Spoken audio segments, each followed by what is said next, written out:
Evelyn to Philip, April 15th, 1944. Dear Sweetness, I have the consent of the Claire Pruitt Studios to forward the proofs to you, but they must be returned, for I have a $7 deposit and would lose it. Personally, I think the whole batch stink. You asked for it, and here it is. I like the full face of me and the serious one of Adele, if you wonder at my selections. I also like the smiling one, but think her features are too distorted. She threw her head back to laugh, and he caught it too soon. I had expected a great deal of Claire Pruitt, and can't help feeling disappointed. Of course, they are only proofs and will look better when made up, but nevertheless, I can't help feeling disappointed. I'm glad I can send them along, for I wouldn't know what to select, and feel better knowing that you can see them. What do you think, sweet? I told you my hair wouldn't look well, and it doesn't. If Adele hadn't acted up, I would have had ample time to brush it well and give it some extra fluffiness. It was set well, and a little more attention would have done the trick. Also, I think there is a noticeable tired look about my eyes that tends to make me look much older. He should have fixed my blouse, too.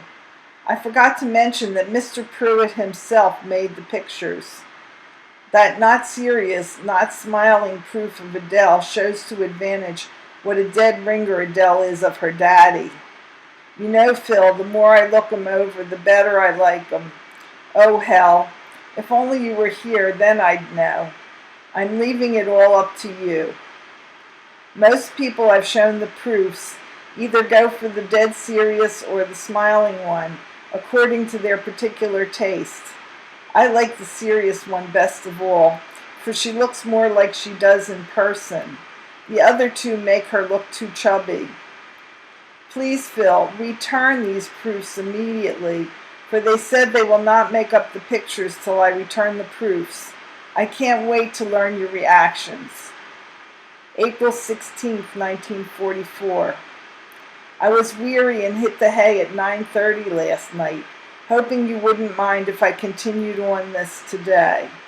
I can't seem to force myself or my body as I used to do when Adele was first born. I must rest when I'm tired, and I'm sure you understand your ever-loving spouse's good intentions. I've gazed at the proofs many more times today, and get to like them more and more after each look. I don't know what the hell I expected. Page 2. My mind is so full of proofs, pictures, etc., that I can think of nothing else. You will probably get the same impression that I and everyone else got, that Adele looks at least 3 years old in the pictures. All babies look older on pictures, and I don't know why. Phil, do you remember saying that pictures fail to capture a certain quality that you saw in me? Well, that's how I feel about Adele's pictures. I think she's much prettier personally. I asked whether it was possible to change my order, since I had not ordered from the proofs, and I think it can be arranged. As you know, I ordered 8x10s and 2 5x7s, all in color. A large and small of each of us cost $17.40. If you have other ideas, let me know. I was thinking of canceling the 8x10 in color of me, since I do not like my pictures. Someday, I'd like to have an 8x10 in color of you, Adele, and myself, and can't see the sense of ordering so many 8x10s of Adele and myself now. I did think I would frame the 2 larger pictures in a double frame, but we'd have too many pictures standing about the house, and I don't like that at all. Don't I sound mixed up? Gosh, I sure do hope you get it. I'm writing this during Adele's nap and will finish this evening. We've had nothing but rain for the past 2 days, and it's beginning to clear. I think I'm going to take Adele out this afternoon, even if the sun doesn't come out. She sleeps better when she has an airing. She slept till 7:30 this morning after an unusually restful night. I brought her down in her sleepers and gave her breakfast, which consisted of a glass of orange juice, an egg, and a glass of milk. I also break a slice of American cheese into little pieces and sprinkle them across the tray of the high chair. Adele picks up each piece carefully and jams it into her mouth. She loves chiz. I had breakfast while Adele played with the covers of several jars. I had pressed most of the day before and let the ironing board stand till this morning so that I could press some of Adele's things that I had washed last night. After having my breakfast, I proceeded to press. Then Adele and I went next door to visit the Harnecks, who had beckoned from the kitchen window. We stayed a few minutes, back home through the porch window, and upstairs to get dressed. Adele is wearing white blouse, peach Angora sweater, and royal blue overalls. Adele goes downstairs into the playpen while Mama dresses, cleans the bedroom, etc. It is now time for Adele's lunch. After lunch, Adele makes a sis, helps me undress her, and off to dreamland. Mama then has lunch, and here she is right now. Page 3. It is now evening, and I have just finished getting Adele into bed for the night. Pardon the double spacing, dear, but in the interim I found time to caught up somewhat on my lagging correspondence by writing to Gloria, Sid, and Jack N., and I used double spacing on Sid's letter and forgot to change the regulator. Phil, I know you won't believe this, but my grandmother actually handed Adele a $5 bill this afternoon. It didn't clear up till 4 o'clock, and I had Adele out for an hour, at which time I stopped at my mother's and the above-mentioned miracle took place. I can't get over it. She is supposed to move next week and keeps postponing it. She knows darn well that she'll never be treated as well as she was treated here. She'll undoubtedly move before the month is out, and while I thought I would return to work immediately after, I feel it best to give my mother an opportunity to get the house more orderly. So you see, sweet, my returning to work is still a thing of the future, one that I shall take advantage of when the time is right. Tante Bosch was telling me that an airline company is proposing weekend trips from Philly to England at a cost of $50. Where she heard this and whether it is true remains to be seen, and I couldn't help wondering what you thought of it. Would you agree to my taking such a trip? I think I know your answer, and I heartily disagree. I would make such a trip if it were at all possible. I think it would kill me to pass up such an opportunity. Food for thought, isn't it, sweet? Personally, I think it's a lot of poppycock. I'd like to write on, baby, but it is almost 9, and since I want these proofs to reach you in record time, I've simply got to get this letter posted. What do you think of your wife and daughter, sweet? Most everyone mentioned that I look very Italian. Italian, Jewish, whatever I may be, wherever I am or may be, I love you very dearly and will always be your devoted Chippy. Philip to Evelyn, April 15th, 1944. Dearest Ev, tonight I am starting this with the intention of making it a running letter to take a page out of your book. The reason I am doing this is that there is a show on the base at 8:30 and I want to catch it. I have about a half hour to spare in which I will tell you what little there is to tell of today. To begin with, I received no fresh mail, so I still have only your letters of 21, 25, 26, 29 March to answer. This morning was rather dull because I had very little to do. We gave the orderly room a good scrubbing, but an hour later you'd never know. We had put a mop to it. Guys kept tracking in mud. Tomorrow we'll have to do it all over again. After lunch, I flopped on my bunk to relax till 1 o'clock. Next thing I knew, I looked at my watch and it said 4:30. I had relaxed right through the afternoon. Luckily, Sergeant Murphy didn't need me for anything, else he would have come looking for me. After supper, Red and I strolled over to the Aero Club to see what was cooking for tonight. We found out about the show tonight. While we were at it, we had some chocolate cake and coffee. Red isn't going to the show because he has a flock of letters to answer. We just had our showers. I divided a Milky Way with him. He's settling down to write, and I'm about to quit for the time being. Tomorrow, in addition to reporting on the show, I hope to answer those 3 letters. Until then, my sweet, I leave you with a hug and a kiss. The same for the pumpkin. April 16, 1944. Hello again, darling. You're looking lovely this evening. What do you mean, how do I know? Don't. Page 2, you always? The show was put on by some British entertainers, which is the same as saying it was pretty corny.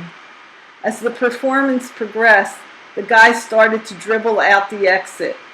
By the time it was half over, half the audience had vanished. It was pretty poor, but it is against my principles to walk out on people who, after all, went to a great deal of trouble and expense to try to give us an evening's entertainment. And they did try. No one can deny that. The fault lies in our widely diverse ideas of entertainment, but they couldn't help that either. So although the show was poor by our standards, I stuck it out with the handful of men that remained to the bitter end. I would have felt myself an ungrateful and ill-mannered dog if I hadn't. It was almost 11 o'clock when I got back to the hut, and by the time I had undressed in the dark and rolled between the blankets, it was time to keep our date. I was thinking I would like to change the locale to my easy chair. I'm much more comfortable there, and you can sit on my lap as you used to do. Okay, Chippy? Of course, I'll continue to keep our tryst on the bench until I know you are aware of the switch. This morning, sure enough, we went to work on the floor again. This time we kept a close watch to prevent a recurrence of yesterday's fiasco. After lunch, I had some paperwork to do, and it took most of the afternoon. It is now 5:30, and I am looking my eyes out for the mail. I'm not hungry this evening. I think the chicken we had for lunch ruined my appetite, so I'm passing up supper. And now to answering those letters of yours. Yours of the 21st was a shorty, and aside from the paragraph about Seymour's present, for which you may convey my thanks also, and that item about Ben expecting to see our Jack real soon, there is really nothing, page 3, that requires comment. Not so your longy of 25-26 March, however. That'll take a lot of answering. First, thanks a million for the O. Henrys, the chocolates, etc. I'll be looking for them most eagerly. Thank Ruthie for getting them. I know it isn't easy these days. Hint, I sure would like to have those peanut chews, Chippy. I'll try to remember to tack a request onto the tail of this letter. On second thought, I won't take a chance. I'll put it at the head right now. Glad you enjoyed Thousands Cheer, sweet. I knew it was the type of picture you could really enjoy. My regards to Faye, and don't I wish you could send along one of Ben's malteds with you attached. It was good of you to think of me at the time, baby. That's something, anyhow. That orange cherry pecan ice cream sure does sound out of this world. Tell Ben to save some for me. That blouse Gloria gifted you with sounds like the sort of thing I love to see you in. Bet it's just the thing to complement your gray suit, isn't it? Gloria is certainly full of surprises.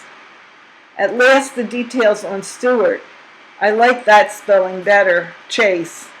Seems to me I guessed a boy for Ethel, didn't I? I'll get off a congratulatory letter at first opportunity. I'm watching to see those snaps that Ruth and Cy took of you and Adele. Do I get them? Your purchase of a bottle of Brilliantine came as a coincidence. Red got himself a big bottle of it and uses it like a N-word. I've been giving him the works on account of it. Red is like Yale in that respect, if you know what I mean. He drives me nuts with his fastidiousness. Sometimes when I'm waiting on him to go to a movie or something, he'll primp and fuss in front of the mirror for a half hour. Funny how a guy as masculine as he is can still have a typically feminine trait like that. Too bad about Henry Miller. I think he would have much preferred the Army to that terrific accident had he had the choice. My regards to him and Lena. Page 4. Your next paragraph has me in a dither. It's about your going to work for your dad's boss. I'll grant you, sweet, it's an ideal setup as far as jobs go, and I hate to throw cold water on your ambitions. But the fundamental reasons for my refusing to sanction it when you first mentioned it still hold true, and I therefore can't see my way clear to changing my mind. Sorry, baby, but as I pointed out in my last discourse on the subject, the difference of a few $100s won't make any material difference in our aspirations to those duplex apartments. And you have so much to lose by attempting to gain what, after all, is peanuts compared to the issues at stake. I sincerely hope I've convinced you of the inadvisability of what you are intending, sweet, because I would certainly hate to see you persist in your notion. The mystery of Hal Chase's appearance on the same bill with Jane Withers is cleared up, but I still don't understand why you couldn't see him. Was it because there was no one to stay with Adele?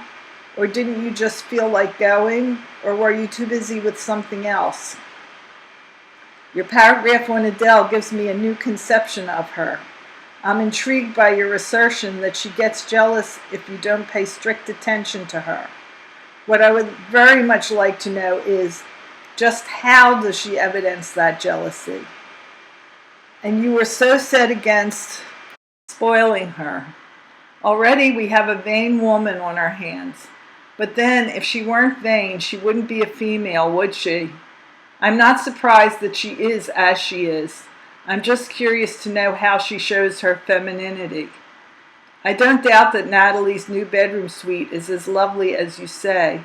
I like to think that there'll come a day when we will do as much for Adele Barra, bless her little head. God grant your prayer that I'll be with you by your next birthday. Fulfillment, my darling. My prayer is far more ambitious. My dearest love to you and the pumpkin. My love to all. Devotedly, your Phil. P.S. Tomorrow, answer yours of the 24th March. P.S. Please send the candy.